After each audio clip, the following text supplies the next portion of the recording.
Madame, mademoiselle, monsieur, bien le bonsoir à toutes et à tous. Heureux de vous retrouver pour ce nouveau numéro de C'est l'heure du sport sur Canal Algérie en direct pour vous accompagner durant 1 heure. Et bien sûr, aujourd'hui, au sommaire de cette émission, nous reviendrons bien sûr longuement sur la perte d'un des présidents mythiques du football national. Mohamed Cherif Hannachi n'est plus. Il nous a quittés ce vendredi. Nous reviendrons également dans ce numéro de l'émission sur ces éliminatoires de la CAN 2022 qui aura lieu au Cameroun en 2022, vous le savez, en raison de la pandémie qui a été reportée.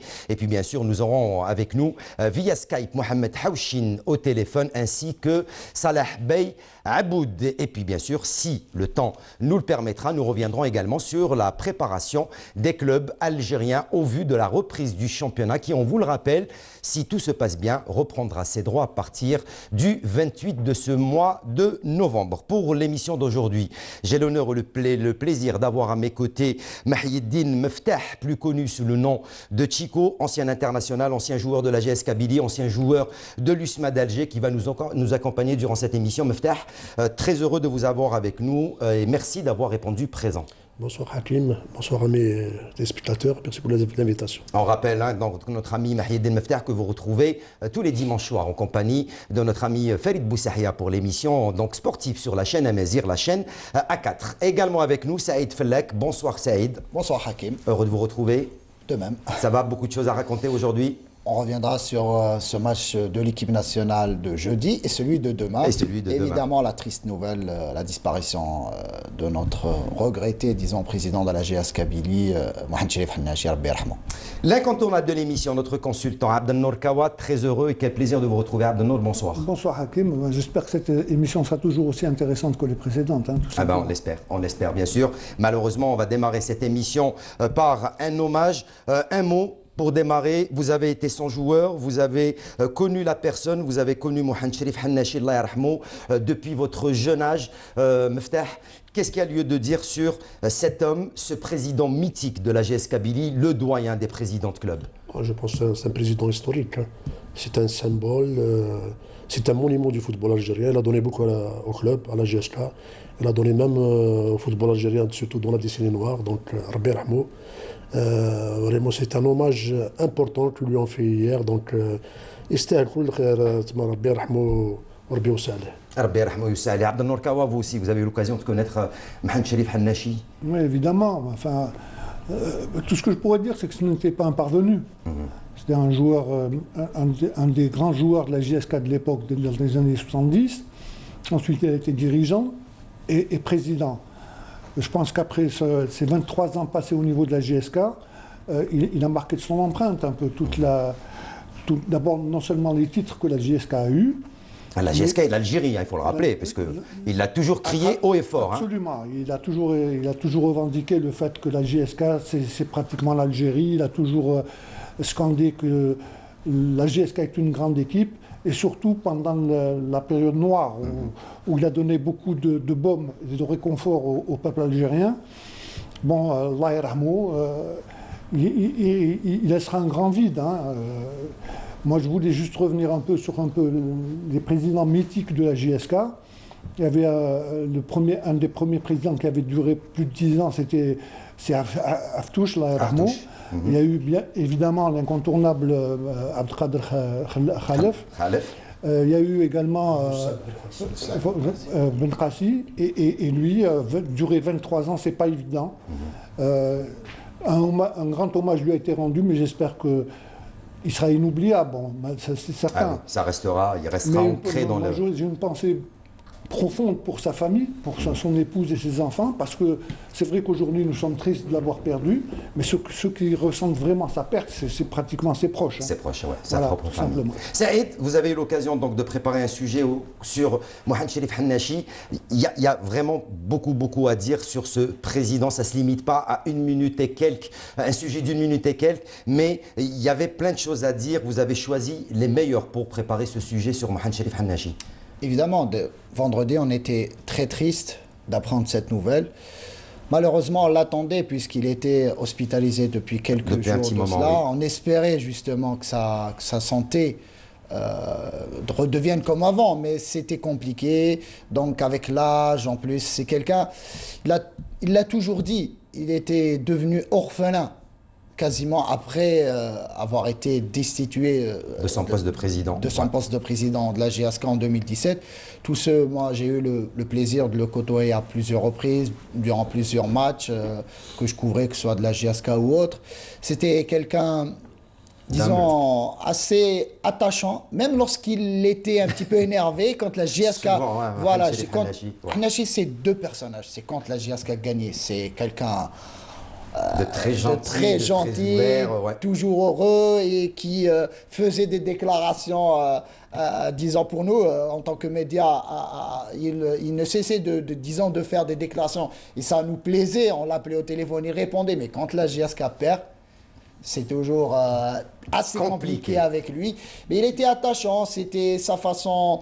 à lui. Franchement, moi, vendredi, quand je me suis levé, j'ai appris la nouvelle, j'étais tellement triste, je ne devais pas travailler ce jour-là et donc j'ai décidé de descendre justement. Je t'avais appelé Hakim pour lui faire en moi rapidement un petit sujet. Inch'Allah, on lui fera un sujet plus lent à l'avenir puisqu'il le mérite parce qu'il a été pendant 24 ans président d'un très très grand club en Algérie, la GS Kabylie. Il l'a mené au titre africain. Sur le toit de l'Afrique. Hein. Tu le disais, sur le toit de l'Afrique, il a remporté des titres pour l'Algérie avant toute chose. Il a clamé à chaque fois son amour pour la patrie. Et donc, Rahman, Inch'Allah. Rahman al-Maghfira. Le gros plan de l'émission aujourd'hui, l'hommage à Mohamed Cherif Hannachi, un sujet signé Saïd Fellak. On se retrouve juste après avec une personne qui le connaît très très bien via Skype. C'est Mohamed Haouchin qui nous rejoindra via Skype. Tout de suite, le gros plan de l'émission.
Et voilà donc son enterrement qui était donc hier du côté de sa région natale, l'Arbana Tiratan. Vous avez eu plusieurs titres avec Mohamed Cherif Hannachi, hein, donc les titres on ne les compte plus hein, de Mohamed Cherif Hannachi.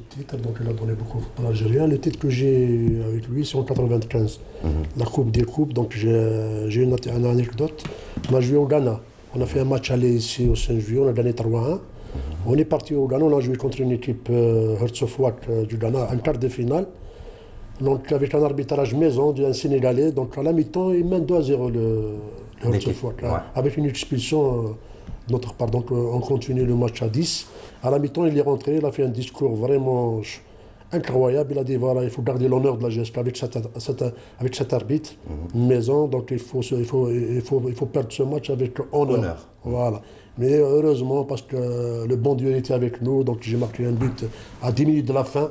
personne ne s'attendait et s'est évanoui, Allah yarhamou, fait le bon touche, il s'est évanoui. Donc j'ai gardé ma marque, donc j'ai gardé d'un bon souvenir de lui. Et puis pour nous en parler, qui de mieux que notre ami journaliste Mohamed Hawchin qui est en notre compagnie via Skype pour nous parler donc de ce président mythique Mohamed Hawchin. Bien le bonsoir. Triste nouvelle, la perte d'un monstre du football national, Mohamed Cherif Hannachi. Bonsoir Hawchin. Oui, bonsoir Hakim. En tout cas, vous l'avez si bien dit, triste péripétie, chose tout à fait normale. Chico connaît bien son ancien président. D'abord, je tiens à saluer toute l'équipe, Abdelnour Saïd Flaq et mon ami Mahid El Mftah. L'Algérie vient de perdre un homme. Quand je dis l'Algérie, c'est l'Algérie, c'est pas que la JSK, parce que Hannachi n'avait pas une dimension régionale, il avait une dimension nationale, je dirais même une dimension continentale. Voilà. Même internationale. Oui, international. Quand vous savez que l'actuel président de la CAF, Ahmed, vient de envoyer un message de condoléances très poignant pour la famille de Mohamed Cherif Hannachi, tout cela pour vous dire qu'il avait sa dimension. Moi, je me rappelle, il y a quelques années, j'avais fait une interview lors de la CAN 2002 à Bamako avec l'ancien président Issa Hayatou. Et quand j'ai terminé avec lui, il m'a dit « N'oubliez pas de passer un très grand bonjour à mon ami Hannachi ». Tout cela pour situer un peu l'envergure du personnage. C'est un garçon qui a donné toute sa vie, toute sa santé à la JS Kabylie. La JS Kabylie, c'était sa raison de vivre, lorsque je rappellerai qu'il est né en 1950 et dès 1964, à l'âge de 13-14 ans, il a été minime, la JS Kabylie. Alors tenez-vous bien, de 64, 66 jusqu'à 2017, en tant que président, il a été joueur, il a remporté des titres, puis dirigeant, président de section, président du club. Vous savez que ça a fait quelque chose comme 48 ans, c'est un demi-siècle de son existence qu'il a donné au club de son enfance, un club qu'il a chéri. Il ne vivait que pour la JS. Allez, petite... Puisqu'il Hier à peine, le docteur de la JS Kabylie, le docteur Djajoua, me disait que 2 fois je devais obtenir des rendez-vous de contrôle pour sa santé. Ben vous savez qu'il avait omis et à chaque fois qu'il le rappelait, le médecin, il dit non, j'ai pas le temps, je dois descendre à la fédération, je dois descendre à la ligue, je dois contacter tous les joueurs. Tout ça pour vous dire qu'il a légué au second plan sa santé tout simplement pour servir son club de toujours, la JS Kabylie. Alors tenez-vous bien, il a été senior en 1969 et de 1969 avec toute sa carrière en tant que joueur, en tant que président, s'il vous plaît, 18 titres nationaux et internationaux. En tant que joueur et en tant que dirigeant, je pense que c'est le président le plus titré d'Algérie. On a dit que c'était le doyen des présidents. Certes, c'est un critère, mais le fait d'avoir récolté toute une collection de titres, un tel palmarès ne parle que de lui-même. C'est un émoi du côté de Tizi Ouzou, la perte de ce président mythique, hein, Hawchin? Bah écoutez, la Kabylie est sous le choc depuis 2 jours déjà. Déjà vendredi matin, je me suis réveillé, les réseaux sociaux incroyables, l'information est passée comme une traînée de poudre à travers toutes les chaumières de Kabylie, comme on dit, parce que Mohamed Cherif, ce qu'on appelait familièrement Mohamed Cherif, respectueusement aussi, était un quelqu'un. Bon, j'ai su que ces derniers temps, il faut dire que sa santé a quelque peu dépéri. Il a payé très cher, en tous les cas, toute cette vie tumultueuse qu'il a consacrée au sport et à la JS Kabylie. Et je sais que ces derniers temps, sa santé, malheureusement, a laissé à désirer. Et le senior, Rabbi Smahano, a fini par démouler, comme on dit. Et en tous les cas, toute sa famille soit rassurée que toute la Kabylie, toute l'Algérie a cet homme d'envergure qui avait pour nom Mohamed Cherif Hannachi. Eh oui, tout le monde a pleuré donc la perte de ce président mythique. Donc on rappelle que Mohamed Cherif Hannachi, qui est décédé à l'âge de 70 ans, a été enterré donc hier dans sa ville natale d'Iril Ntazrat, si je ne me trompe pas, et si je prends Ntazert, voilà, Ntazert dans la commune de l'Arbana Tiratin, à une 30aine de kilomètres de Tizi Ouzou. Vous y étiez, Mohamed Hawchin, hier, donc à l'enterrement de feu Hannachi? il y avait une marée humaine, une véritable marée humaine. Il fallait s'y attendre déjà la veille. Ici, à Tizi Ouzou, pas loin de chez moi, il y avait un monde fou pour venir, bien évidemment, s'incliner à la mémoire chez lui, dans son propre domicile. Bien évidemment, les autorités locales, le Wali de Tizi Ouzou, le directeur de la jeunesse et des sports, l'actuel président de la JS Kabylie, Chérif Mellel, tous les joueurs, les anciens dirigeants, toutes générations confondues. Et puis le lendemain, donc hier matin, 10h30, le cortège funèbre s'est ébranlé direction Eril Tezert, qui veut dire la colline de la figue. C'est son village natal dans la commune de l'Albane-Télétine, lui qui a toujours adoré sa région natale. Il n'y avait pas régulièrement, il allait chez lui, tout cela pour se ressourcer auprès de ses siens, auprès de ses parents enterrés là-bas dans le village natal. Et tout cela pour vous dire que les routes menant de l'Albane-Télétine et de Tizi Rached au village de Teril Tezert étaient pratiquement embouteillé, il y avait des beaux embouteillages monstres sur 3 ou 4 kilomètres. Tout cela pour vous dire que le cortège funèbre a même eu du mal, en tous les cas, se frayer un chemin pour déverser vers le journal. En tout cas, beaucoup de personnalités aussi, puisqu'il y avait Medouar, le président de Hakim, le président de la Ligue de football, il y avait notre champion olympique Morsli, il y avait ses amis de toujours, à savoir Saïd Alir, qui n'est plus à présenter. Ses adversaires de toujours, oui, également. Ses adversaires dans l'adversité, mais dans le respect mutuel, exact. Il faut le dire. Il y avait aussi Rachid Rajraj, le directeur, le manager de l'équipe de la JSM Béjaïa, qui a tenu en tous les cas, et tout le monde a tenu en tous les cas, à souligner les qualités extraordinaires de ce président qui n'avait pas la langue dans sa poche, il faut dire. Il avait une franchise incroyable, il disait crûment tout ce qu'il pensait pour défendre les intérêts de son club, mais aussi les intérêts de l'éthique professionnelle, de l'éthique sportive. Et sur ce plan-là, ça lui a valu quelques accrochages, mais sans aucune méchanceté. La preuve, aujourd'hui, maintenant qu'il n'est plus là, en tout cas, personne n'a dit du mal, sinon que beaucoup d'admiration pour ce personnage emblématique. C'est une personne qui a toujours été souriante, très chaleureuse, très accueillante. Vous garderez quoi, vous qui avez eu l'occasion de le côtoyer, de le rencontrer? Peut-être vous garderez certainement les quelques anecdotes que vous garderez en souvenir de Mohamed Cherif Hannachi, Haouchin.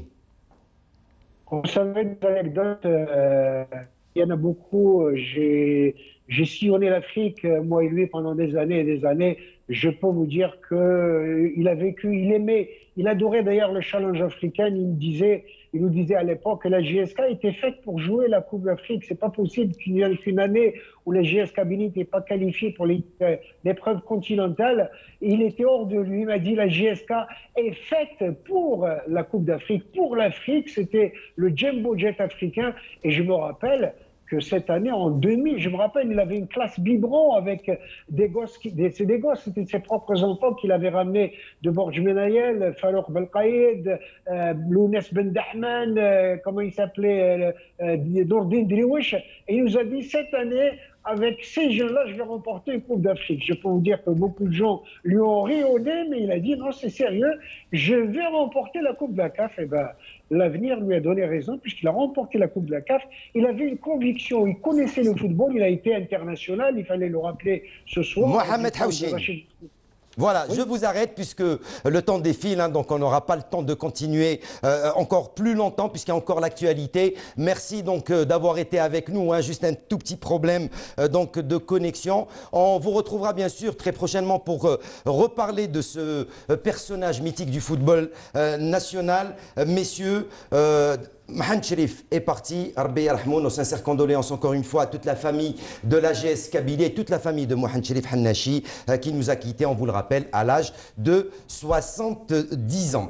Allez, nous on va défiler, on va continuer. Cette fois-ci, on va arriver à la partie consacrée à l'équipe nationale. Vous le savez, les Verts qui sont en pleine campagne d'éliminatoire de la Coupe d'Afrique des Nations 2021 reportée à 2022 en raison de la pandémie du Covid-19. Les Verts qui avait affronté donc ce jeudi l'équipe du Zimbabwe avec une belle victoire et pratiquement un pied à la prochaine Coupe d'Afrique des Nations avec 9 points, Abdelnour. Bien sûr, une belle victoire, quand on voit le score 3-1, c'est quand même assez significatif, mais ça n'a pas été un match référence.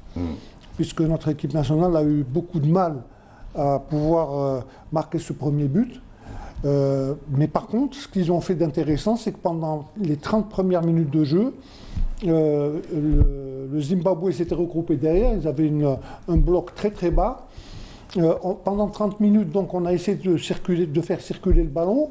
À un moment donné, on était à 77% de possession de balle et 23% pour le Zimbabwe, ce qui est très significatif. Bon, heureusement, il y a eu ce but de Bounedjah sur une frappe de Forouli. Hein. Il y a eu un deuxième but merveilleux sur un centre magique de Mahrez sur la tête de Forouli, qui fait une tête plongeante, et c'est rare de voir Forouli marquer un but de la tête. Et puis le troisième but est tout simplement magnifique, bien que Travail ce soit individuel. Voilà, bien que ce soit un mauvais renvoi de la défense. Et Mahrez s'est retrouvé dans les 6 mètres, et c'est son exercice préféré. Donc passer les trois défenseurs et puis une petite pichenette lobé le gardien de but. 3 buts, c'était bien. Bon, ce qu'il faut également souligner, c'est que pendant on a vu un petit flottement défensif. Bon, ça arrive, mais c'est vrai que ce n'est pas un match référence. Mais ce qui est important de souligner, c'est quand même qu'on a eu les 3 points. Bon, maintenant, demain, j'espère que ça se passera très très bien, et surtout qu'on continuera notre série d'invincibilité. On va en reparler dans quelques secondes, puisque j'ai lancé donc la parole sur l'équipe nationale. On en parle bien sûr juste après le jingle Allez les Verts, puisque nous aurons bien sûr le chargé de communication de la Fédération algérienne de football également via Skype dans quelques instants. Jingle.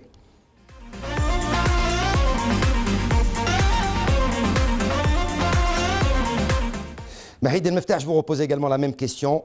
Pour vous, match, Abdelnour vient de le dire, ce n'est pas un match référence pour les Verts. Le plus important, ce sont les 3 points acquis lors de cette 3e journée. Les 3 points avec la culture de la gagne, hein, l'équipe nationale. 21e match sans défaite. Match sans défaite. Donc, malgré le match a été difficile, surtout les 27 premières minutes. Mais après le but qui a marqué Bounedjah, on a vu une équipe nationale un peu libérée. Et marqué un 2e but et 3e but de Mahrez. Donc l'équipe nationale est sur la bonne voie. Et j'espère qu'elle va gagner demain, Inch'Allah, contre le Zimbabwe pour assurer définitivement la qualification. Allez, qu'est-ce qu'il en est de cette rencontre donc, qui s'est disputée jeudi au stade du 5 juillet, match à huis clos. Vous le savez, l'Algérie recevait le Zimbabwe pour le compte de la 3e journée du groupe H, le groupe 8 des éliminatoires de la Coupe d'Afrique des Nations. Un sujet signé Sid Ahmed Bouraïb.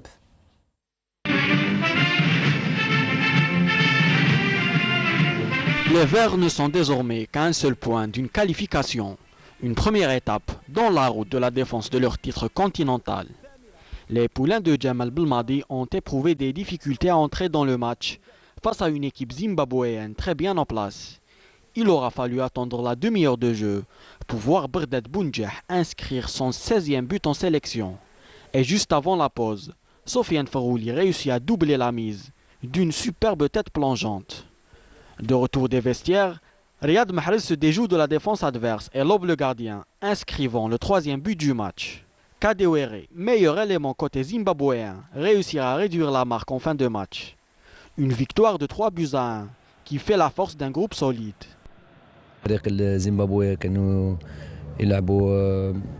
En bloc, compact, assez bas, c'était difficile. Les espaces, les intervalles.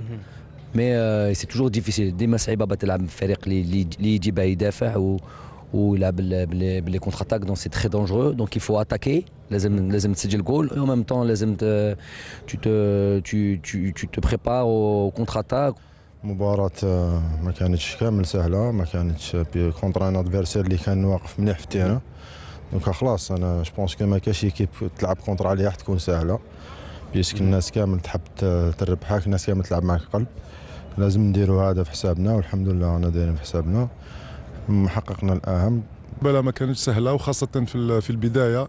يعني شفنا يعني في الربع ساعه الاول حتى 20 دقيقه كانت المقابله صعبه، ولكن يعني الفريق كان يلعب بهدوء، وشفنا اللاعبين يعني متركزين كثير فوق الميدان كما عودونا. والحمد لله يعني بعد الهدف الاول اظن بان الامور اصبحت يعني شويه سهله. Grâce à ce nouveau succès, le 3e en autant de matchs dans ses qualifications, l'Algérie préserve sa belle série d'invincibilité en atteignant 21 matchs sans défaite et s'approche du record africain détenu par l'Égypte avec 24 rencontres. Lors de la 4e journée prévue lundi prochain, les Fennecs affronteront le même adversaire. Saïd, quelques stats sur ce match, bien sûr, des Verts face à cette équipe du Zimbabwe. Je sais que peut-être la presse n'a pas été très gentille avec les joueurs. On avait des joueurs qui ont peut-être trouvé quelques difficultés face à 11 défenseurs pratiquement. C'est pas une question d'être gentil ou pas. Après, je pense que la presse a été assez tendre. On sait que, Abdelnour l'a bien souligné, l'essentiel était la victoire. Et on sait que depuis déjà l'après-Covid, ou plutôt le retour après la période de confinement, je parle même au niveau international, on voit que pas mal de grands clubs, de grandes équipes, que ce soit en sélection ou club, peinent actuellement face à, soi-disant, des petites formations. Si on doit parler du Nigeria qui menait 4-0 face à la Sierra Leone. Et puis après, le match se termine sur un 4 buts partout. Donc à un moment donné, il est clair que la victoire est importante. Le rendement aurait pu être meilleur, mais l'essentiel est là, c'est les 3 points. Allez, nous avons avec nous via Skype le chargé de communication de la Fédération algérienne de football, Salah Bey Aboud, en direct de Harare, spécialement du Zimbabwe. Salah Bey, bonsoir. Bonsoir Hakim, bonsoir à tes invités. Je crois qu'il y a M. Kawa, il y a M. Meftah, c'est ça? Monsieur Meftah Mahieddin. Et Tchiko Meftah. Voilà, Tchiko Meftah et également Saïd Fellak. Alors, mes salutations à tous. Merci. Salah, première question. Comment s'est passé le déplacement des Verts, direction donc Harare, le Zimbabwe, l'arrivée sur place et bien sûr les 2 premières séances d'entraînement de l'équipe nationale? Ben, comme nous l'avons déjà décrit à travers le site de la Fédération et puis quelques vidéos, donc je pense que le voyage a été très agréable, même s'il a été long.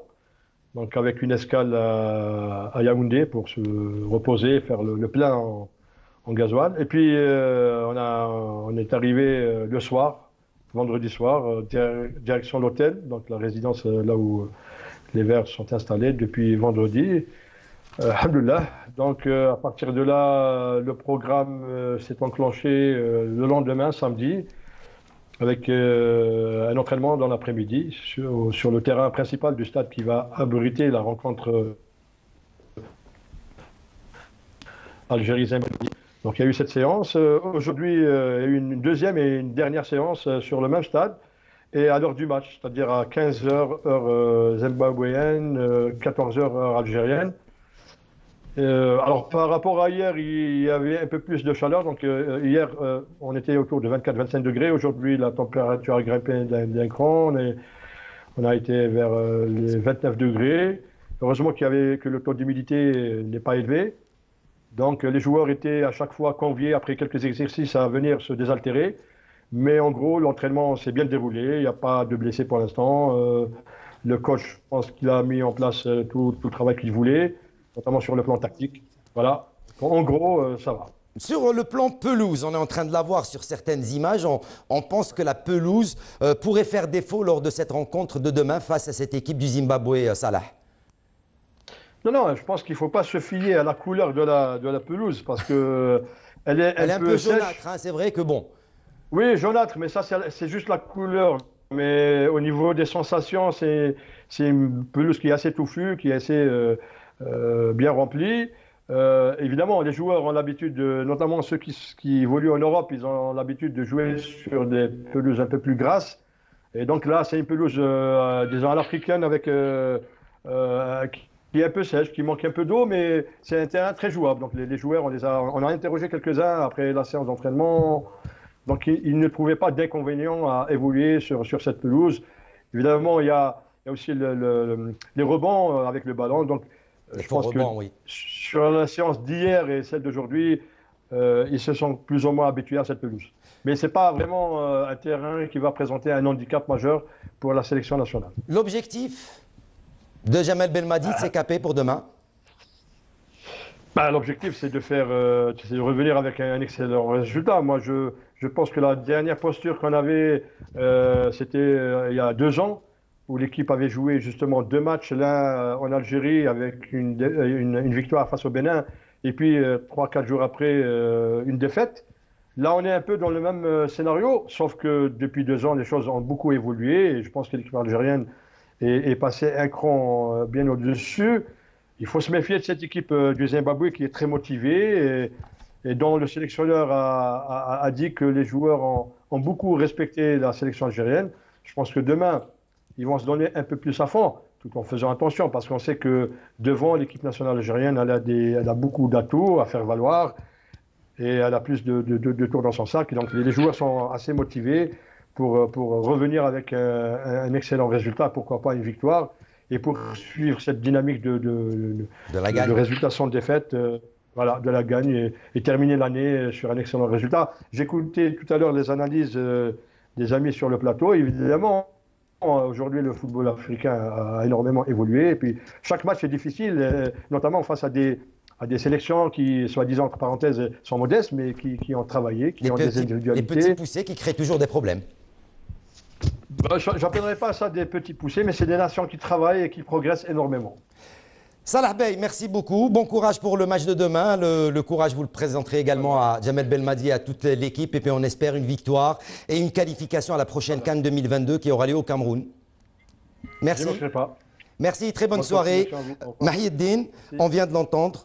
Terrain, bon, pour l'instant, pas aussi catastrophique qu'on le pensait, même s'il y a quelques faux rebonds, mais on le sait, jouer en Afrique, ça a toujours été compliqué. Vous avez déjà eu l'occasion avec l'équipe nationale, avec vos 2 clubs, la GS Kabylie, l'USMA d'Alger, de faire des déplacements et de connaître un petit peu l'état des terrains en Afrique. C'est pas évident. Ouais, c'est difficile, surtout avec le climat. Avec le climat, avec l'humidité, donc ça va changer, parce que c'est pas le 5 juillet, hein, c'est Harare, donc ça joue, mais avec un beau stade, un grand stade, avec l'expérience de quelques joueurs. Avec clos, heureusement avec clos. Avec quelques joueurs qui peuvent faire la différence à n'importe quel moment, donc je pense que l'équipe nationale peut faire un résultat demain. Abdelnar, l'horaire 14h heure algérienne, 15h heure de Harare au Zimbabwe. Bien sûr, il faut en tenir compte. Hein. On n'est pas habitué à jouer à 14h. Maintenant, il faut voir un peu s'il y a beaucoup de chaleur. Ça va un peu nous handicaper. Mais ce que je trouve, moi, d'intéressant sur ce match-là, c'est qu'il faut prouver quand même que... tout à l'heure, notre ami Aboud avait donné l'exemple du Bénin. On avait gagné le Bénin, 4 jours après, on joue le match retour chez eux, on perd. Bon, mais ça, il y a 2 ans de ça. Aujourd'hui, on est à un pas de la qualification. Si on arrive à avoir un résultat positif, on sera tranquille pour les 2 autres matchs qui nous restent. Donc moi, tout ce que je souhaite, c'est que demain, même à défaut de gagner le match, surtout ne pas le perdre, tout simplement. Saïd, tout à l'heure, Sid Ahmed avait parlé donc, de 24 victoires. En fin de compte, ce n'est pas 24 victoires qu'il va falloir viser, c'est un peu plus haut, je pense. C'est vrai que on parle souvent. On parle de l'Égypte qui a enregistré une série de 24 matchs sans défaite, mais avant cela, il y a la Côte d'Ivoire. Plutôt, il y a la Côte d'Ivoire avec de 2011, je crois, jusqu'à 2013 ou 2014, avec 26 matchs de suite sans défaite. Donc il faudra viser ces 26 matchs pour égaler ce record de la Côte d'Ivoire et pourquoi pas le dépasser. Après, dans l'immédiat, c'est vrai qu'on parle de cette rencontre retour face au Zimbabwe. Nous, un match nul fera nos affaires, puisqu'on sera automatiquement qualifié si on ramène le point du match nul, et on gardera cette série d'invincibilité. Vous parliez aussi de l'humidité. C'est vrai qu'il fait pas très chaud quand même. Demain, on annonce 30 degrés. Donc, je pense les joueurs algériens peuvent s'adapter à cette pelouse, plutôt à ce climat, sachant que pas mal de joueurs qui évoluent en ce moment en sélection et qui font partie prenante du 11 titulaire de Djamel Belmadi ont joué et ont évolué dans le championnat national. Donc ils connaissent très bien le fait de jouer sous un soleil ou une chaleur de plomb et lors de leurs différentes expériences africaines. Donc j'ai pas vraiment, disons, d'appréhension par rapport à ça. Et aussi, si on doit parler de la pelouse, je pense que Salah Bey Aboud l'a bien expliqué. Elle paraît pas en excellent état, mais l'essentiel, c'est que le ballon... Elle est praticable. Voilà, c'est jouable. Et aussi l'importance le fait de jouer sans public, c'est un avantage pour la sélection algérienne qui pourra jouer sans pression. Si on doit se remémorer le match face à la Gambie où le match avait été interrompu pendant quasiment une mi-temps en raison des supporters, bon, c'était pas... Il n'y avait pas d'incident violent, mais les supporters gambiens, si vous vous rappelez... Ils étaient carrément sur la ligne de touche. Exactement, sur la main courante, afin de prendre des photos, par exemple, avec les joueurs de la sélection nationale. Riyad Mahrez. Entre autres, Mahrez. Riyad Mahrez. Donc, c'est un avantage de jouer sans pression, notamment face à des équipes anglophones. Donc, l'essentiel, ça sera sur le terrain. La rencontre se déroulera réellement sur le terrain. Et j'espère que l'arbitrage sera à la hauteur. Oui, Abdelmour. Non, puis il ne faut pas oublier une chose, c'est que la Zambie joue la deuxième place également. Hein, oui, donc ça va être encore beaucoup plus difficile pour nous. Bon, ils sont deuxième actuellement. Notamment après la victoire de la Zambie. Après la victoire de la Zambie. Donc ils sont toujours deuxième. Il leur reste 3 matchs. En passant par le match de demain, ils vont essayer de tout faire pour nous battre. Hein. C'est non seulement pour épingler l'équipe nationale d'Algérie, mais surtout pour se reclasser. Voilà. Et assurer également. Il y a une chose, la pression, ça va être sur les épaules de Zimbabwe pour notre équipe nationale. Notre équipe nationale va jouer sans pression demain. C'est le Zimbabwe qui va jouer sous pression. Donc on va profiter. Et c'est pas le même match. C'est pas le même match. C'est pas le même match que le 16 juillet. En plus. Donc à Harare, il va y avoir des espaces. Les difficultés qu'ils ont eu l'équipe nationale le 16 juillet, ils ne vont pas les trouver. Ça sera au Zimbabwe de faire le jeu. Voilà, ça sera. Et en plus, Ravko l'avait dit, on a trop respecté cette équipe algérienne. Ils ont joué en défense durant les 90 minutes. Ils sont sortis de leur cocon en toute fin de rencontre. Ils ont réussi à planter un but. Mais bon, ça sera différent pour la manche retour puisqu'ils sont obligés de jouer le jeu et donc d'essayer de s'imposer face aux champions d'Afrique sortants. Pour ce qui concerne donc de ces éliminatoires, 3e journée qui s'est terminée hier, l'Égypte avait fait match nul, plutôt avait battu le Togo sur le score d'1-0. L'Égypte qui jouera sa 4e journée mardi prochain. Pour le reste, le classement, les Verts sont en tête de leur classement du groupe H avec 9 points, 3 matchs, 3 victoires, suivi du Zimbabwe, 2e, 4 points, la Zambie 3e avec 3 points et le Botswana qui ferme la marche avec un seul point. Pour les autres groupes, pour le groupe A, c'est le Mali qui est en tête avec 7 points, ainsi que la Guinée, le Burkina Faso pour le groupe B et l'Ouganda sont en tête avec 7 points chacune. Le Ghana et l'Afrique du Sud sont premier et deuxième pour le groupe C. Le Ghana est en tête avec 9 points et l'Afrique du Sud est deuxième avec 6 points. Le Gabon pour le groupe D est en tête devant la Gambie, deuxième avec 4 points. Pour le groupe E, le Maroc, lui, est en tête avec 7 points, suivi de la Mauritanie, deuxième avec 5 points. Le Cameroun pour le groupe F est en tête avec 7 points et le Mozambique, deuxième avec 4 points. Le groupe G, l'Égypte est en tête avec 5 points, ainsi que les Comores, hein, c'est un petit peu la surprise de ce groupe, devant le Kenya qui est troisième et le Togo quatrième. Pour le groupe H, on l'avait dit, l'Algérie et le Zimbabwe premier, deuxième. Le Sénégal pour le groupe I est premier avec 9 points, suivi du Congo deuxième avec 6 points. Pour le groupe J, la Tunisie est en tête avec 9 points, la Libye deuxième 3 points, en compagnie de la Guinée équatoriale également 3 points et la Tanzanie aussi avec 3 points. Groupe très très compliqué, le groupe J. Et le groupe K, Côte d'Ivoire en tête avec 6 points, suivi de Madagascar également avec 6 points. Le Niger et l'Éthiopie sont deuxième, sont troisième et quatrième avec 3 points chacun. Et puis enfin le groupe L, le Nigeria en tête avec 7 points, suivi du Bénin deuxième avec 6 points, la Sierra Leone troisième avec 2 points et enfin le Lesotho est bon dernier avec un seul point. On a l'impression que tous les ténors africains vont réussir à se qualifier à la prochaine CAN, à l'inverse des autres éditions. Oui, mais quand on voit après 3 matchs de jouer, on retrouve le Ghana, le Sénégal, l'Algérie et la Tunisie avec 3 victoires. Donc ils font le maximum, ils ont le plein. Après, juste au-dessous, on retrouve un peu le Maroc, la Côte d'Ivoire, le Cameroun, le Burkina Faso, bien sûr, et le Maroc. La Mauritanie également, qui a fait sensation lors de la dernière Coupe d'Afrique. Et puis il y a le Mali et le Gabon qui sont quand même assez classés. Moi, c'est un peu l'Égypte qui est un peu inquiétante, c'est qu'ils ont beaucoup de difficultés à gagner leur match. Bon, j'espère qu'ils seront qualifiés. Ben, ils seront qualifiés, c'est sûr, mais ils ont beaucoup de peine dans ces phases éliminatoires. Mahiedine, je pense que les favoris, on va les retrouver tous au Cameroun. Ouais. Ils sont bien partis pour être le premier, donc on va s'attendre à une bonne Coupe d'Afrique en 2022 au Cameroun. Oh, c'est ce qu'on espère. Saïd, pour terminer cette partie consacrée à l'équipe nationale, avant de parler de la Ligue 1, donc demain, tout le monde pratiquement devant son poste, le match est à 14 h. À votre avis, Djamel Belmadi va créer encore une fois des surprises, on le sait, hein, il nous a toujours impressionnés, en alignant peut-être des joueurs. Là, il va certainement aligner des joueurs qui sont habitués à jouer en Afrique. Certainement. Je pense qu'il y aura peut-être le retour de Djamel Belhamri dans l'axe avec Aïssa Mandi. On connaît la ferveur avec laquelle joue Djamel Belhamri, notamment dans ses matchs en Afrique. On se rappelle de son match face au Togo. L'impact physique. Voilà, l'impact physique. On a gagné 4 buts à 1 au Togo, donc il avait fait un énorme match. Il y a aussi, comment il s'appelle, Guedioura.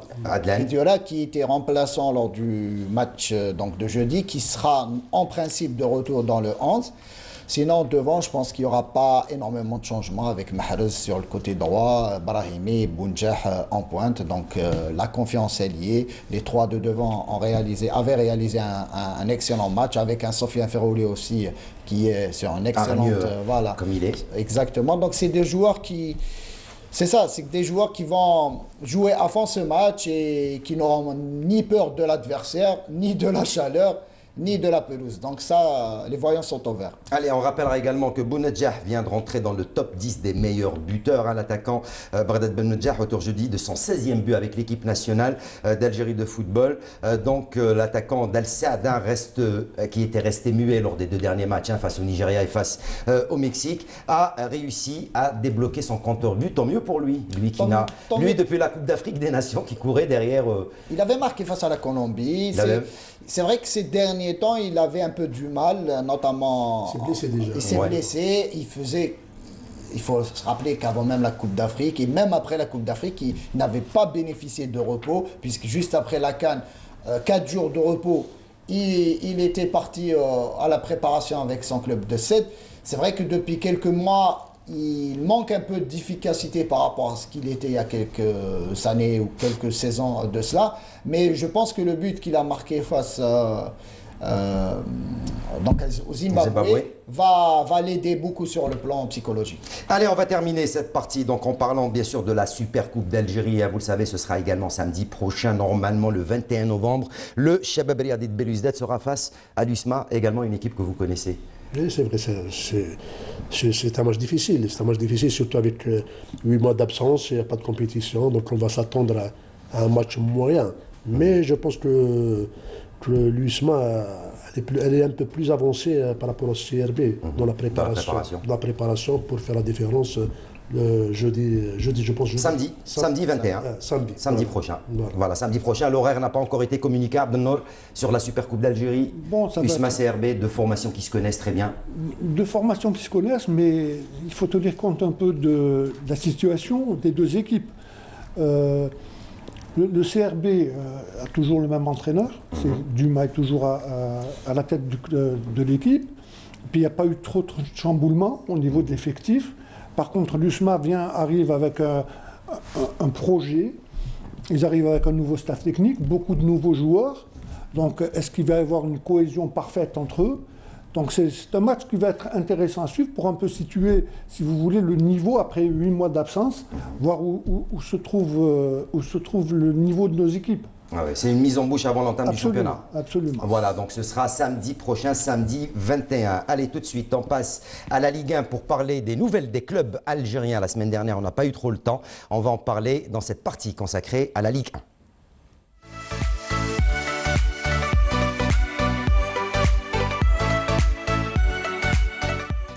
Allez messieurs, la semaine dernière, on avait parlé donc de ce fameux tournoi donc, du regretté Khabato organisé par le Mouloudia d'Alger. Le Mouloudia d'Alger qui lui donc, a réussi à décrocher ce trophée, ce premier trophée consacré au regretté Khabato. La préparation des équipes à l'image du Mouloudia d'Alger se poursuit à Abdelnour Kawa, même si cette pandémie bloque un petit peu la préparation de la plupart des clubs et entre autres du Mouloudia d'Alger. Bien sûr, ça a été un handicap énorme pour les équipes. Hein. Quand on revoit un peu la préparation de nos équipes les années précédentes, c'est des équipes qui allaient pratiquement tous à l'étranger. Donc là, il fallait faire avec. Donc on a trouvé des hôtels, on a trouvé des terrains, on a essayé tant bien que mal de faire une préparation assez conséquente pour le début de saison. Maintenant, concernant le Mouloudia, c'est bien d'avoir remporté le premier tournoi à la mémoire de Am Ismaël Kabatou de la Rahmo. Maintenant, moi, je retiendrai une phrase de l'entraîneur du Paradou qui avait dit, bon, nous participons, peu importe les résultats que nous ayons, ça fait partie du cycle de la préparation de notre équipe. L'essentiel, c'est d'être prêt à leur hache. Et là, pour l'anecdote, moi, je me rappelle très bien à l'époque, quand on faisait des tournois de début de saison, quand j'étais athlète, on n'avait jamais réussi à remporter un tournoi. On perdait pratiquement tous nos matchs de préparation. Mais au final, quand on abordait la saison, on terminait par des titres. Eh ben oui, c'est le plus important, c'est décrocher les titres. Qu'est-ce qu'il en est du côté du staff technique et bien sûr des joueurs? On regarde les sonores qui ont été réalisés par notre collègue Fatah Abada. Je pense qu'on est dans la phase pré-compétitive, c'est la troisième phase, la phase finale avant la compétition. Pour le moment, ça va. On est un pourcentage quand même moyen par rapport sur le plan tactique et collectif et technique. C'est vrai qu'on a fait une grosse préparation sur le plan physique et surtout le travail foncier qui a été bien fait. Premier stage à Imbenian, deuxième à Mostaganem. Mais le troisième stage pour la pré-compétitive, on avance un petit peu. Mais je pense que beaucoup de travail reste à faire, surtout sur le plan tactique, sur le plan cohésion du groupe, intégrer les nouveaux joueurs avec les anciens, parce que quand même cette saison on a beaucoup d'ambition, vous savez, la Champions League, le championnat et la coupe et peut-être la coupe arabe, et à partir de là quand même un grand travail qui nous attend, mais on a le temps pour le moment puisqu'il reste presque 4 semaines pour le premier match. On a fait le dernier test qui a révélé quand même 3 cas, je dirais 3 cas mais qui sont asymptomatiques. Je dis ça va être difficile. Sincèrement, ça va être difficile par rapport à toutes les autres équipes, surtout les équipes qui n'ont pas les moyens, parce que c'est des moyens colossaux, il faut à chaque fois faire des tests PCR et ça coûte. Et moi, je dirais beaucoup plus vigilance, parce que ça ne va pas être facile. Voilà donc, vous l'avez entendu de la part de l'entraîneur Nabil Nariz, mais également du médecin du club. Pour le Nasr Hussein Dey, également pareil, donc aux dernières nouvelles, ils avaient eu 6 cas. Il y a eu un club qui a été remanié pratiquement, Mahiddin, pratiquement, je ne sais pas combien de joueurs, 11 joueurs ou 16 joueurs qui ont été complètement changés. L'Aknaoui aura énormément de soucis pour peaufiner et préparer cette mayonnaise de cette équipe du Nasr Hussein Dey. Je pense que le net par rapport à l'année dernière, cette année, ils ont bien renforcé l'équipe avec le directeur sportif Shaban Marzkan. Ils ont fait un recrutement valable, donc ils ont renforcé. Il y a eu l'apport de joueurs d'expérience à l'image de Moftah également. Il y a la foule, il y a des jeunes, donc même ce tournoi de Smaïl Khabato, ils ont laissé une bonne impression. Ils étaient finalistes, ils ont joué face au Mouloudia. Mouloudia a battu le net par penalty. Au tir. Donc il y a des joueurs valables au sein du net avec le nouvel entraîneur, Knaoui. Donc c'est une équipe qu'il faut compter sur cette équipe l'année prochaine. Ça aide les 100 et or?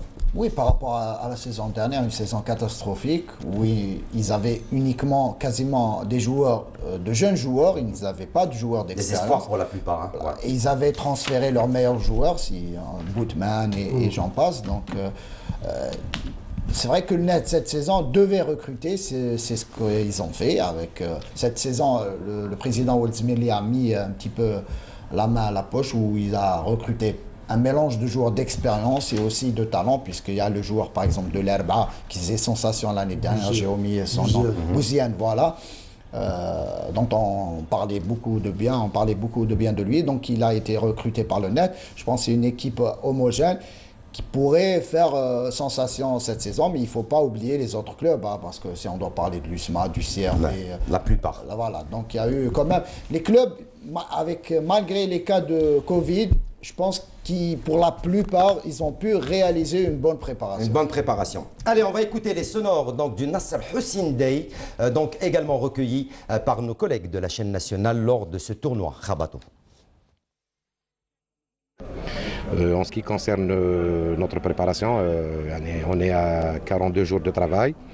Donc ça a été effectué par 3 stages. On a bien établi notre programme. Il y a eu une bonne assimilité de la part des joueurs, il y a eu une bonne correction de la part des joueurs, que ce soit côté disciplinaire, que ce soit côté travail. Donc moi en tant qu'entraîneur, je suis très content de la prestation de mes joueurs, surtout au niveau du travail. Là, aujourd'hui, on va affronter la GSK, ça sera notre troisième match amical. Je pense que de jour en jour, on s'améliore, de jour en jour, on voit une progression sur tous les plans physiques, techniques, tactiques. Même sur le plan mental, on est bien dedans pour bien préparer cette saison-là et bien être prêt, disons, à peu près être prêt à 80% avant le début du championnat, Inch'Allah. On gère la situation qui m'a gagné les clubs. عندنا دي تريك تاعنا اللي لازم نديروهم لو بي سي ار دي تريك واحد اخرين اللي لازمين في هذا الكوفيد هذا. الحمد لله نجيريو كيما كاع لو موند اونتي وان شاء الله نكونوا نقلوا لو ماكسيموم ان شاء الله باش نيفيتيو هاد لا مالادي هذه. Allez, voilà, donc la plupart des clubs, on aura l'occasion d'y revenir longuement lors des prochaines émissions avant l'entame de ce championnat. Nous, pour terminer cette émission, juste avant de nous quitter, un petit clin d'œil et puis également un autre gros plan qu'a réalisé pour nous notre collègue et notre journaliste Sid Ahmed Bouraïeb, qui lui est allé à la rencontre de supporters. Mais c'est des supporters très particuliers. On regarde et on se retrouve juste après.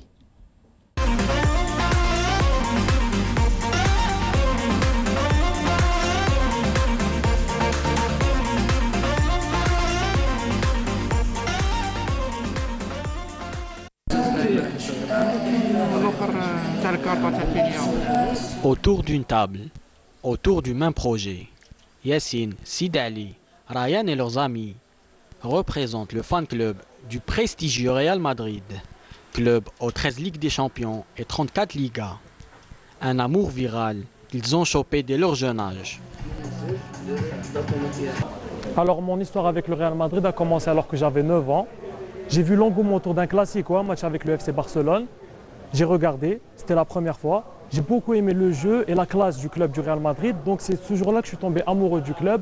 كان عندي خويا في الدار هو كان فان كبير تاع ريال مدريد وانا كنت صغير طحت مع البريود تاع زيدان انتقل جديد ريال مدريد كان كلاعب انتقل من جوفنتيس كان اغلب الجزائريين متعلقين بزيدان على اساس انه لاعب من اصول جزائريه. انا زدت كما نقولوا في عائله رياضيه وفي الدار كامل كانوا يتبعوا ريال مدريد دونك اوتوماتيكمون انت تولي تتبع ريال مدريد وبشغف كبير جدا.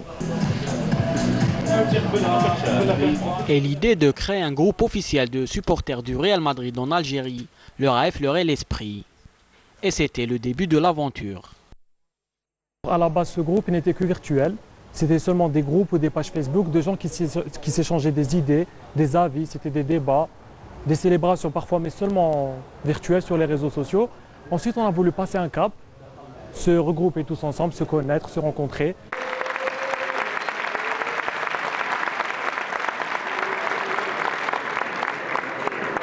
Après avoir suivi les procédures, ils reçoivent l'agrément de la part du président du club. Ils sont désormais les représentants officiels des supporters de l'un des plus grands clubs au monde.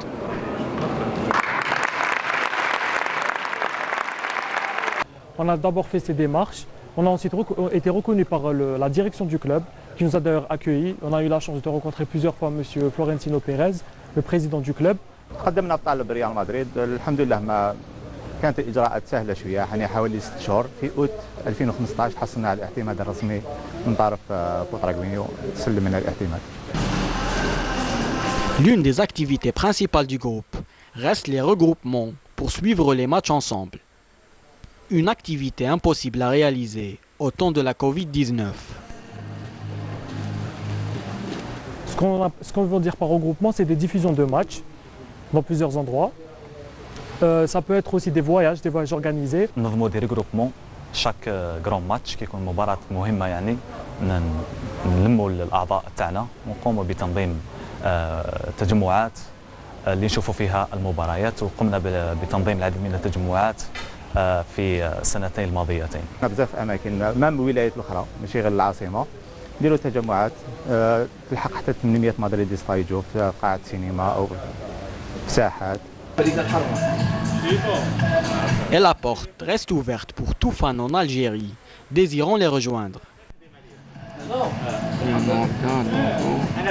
المجموعة ما راهيش محتكرة على الأعضاء الحاليين. جميع واحد وقادر يمد الفلوس مرحبا به في المجموعة هذه. Un poco abajo y cambiamos la dinámica de lo que estábamos haciendo. Nos jeunes espèrent aussi un sursaut d'orgueil de la part des poulains de Zidane, mal en point en ce début de saison. Comme tout club, on connaît parfois quelques périodes difficiles, même si on reste à la tête de l'Espagne, on reste un fort favori pour la Ligue des Champions. Mais comme tout club, on connaît des difficultés. En plus, on a eu la crise financière qui a fait qu'on n'a pas pu recruter de bons joueurs pour combler certains vides. Mais le Real Madrid reste le meilleur club de l'histoire, donc il reprendra très vite son titre. كل فريق يمر بفترة فراغ. ألا وهي واش نشوفوه خصوصا أنه الفترة اللي شفناها فترة كورونا والمشاكل اللي تمر بها الفرق يعني عزوف ريال مدريد عن التعاقد مع صفقات سوبر ممكن أن نقول باللي هذا الأمر اللي خلى ريال مدريد يمر بهذه النتائج السلبية. التعداد الحالي ماهوش يبشر بحاجة كبيرة بصح مواسم اللي كانت عندنا أرمادا ما ديناش ولا دينا والو كي ما يكونش عندك تعداد هذا تقدر تستنى نتيجة في نهاية الموسم.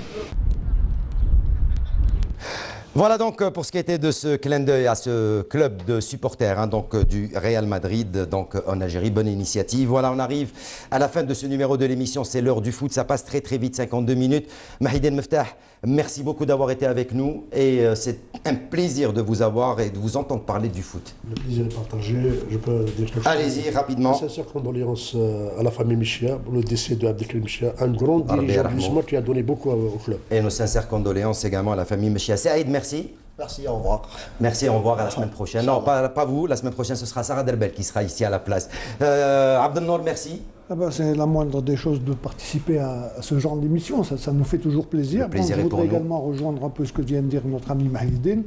Je me joins à lui pour présenter mes condoléances à la famille Michia, que je connaissais d'ailleurs, et ainsi qu'à toute la famille de l'USMA. Merci, merci à vous, merci à toute l'équipe technique de la Régie 7, à leur tête notre réalisateur Nabil Télébesh, notre script bien sûr Youssef et Saad. Merci à vous chers amis téléspectateurs de nous avoir reçus chez vous, de nous avoir prêté attention. Je vous souhaite de passer d'agréables moments à la suite des programmes de Canal Algérie. Prochain rendez-vous sport ce lundi après-midi en compagnie de Mortar Hamani, l'émission 52 chrono. Jusque là, ciao, bonsoir et à très bientôt, bye.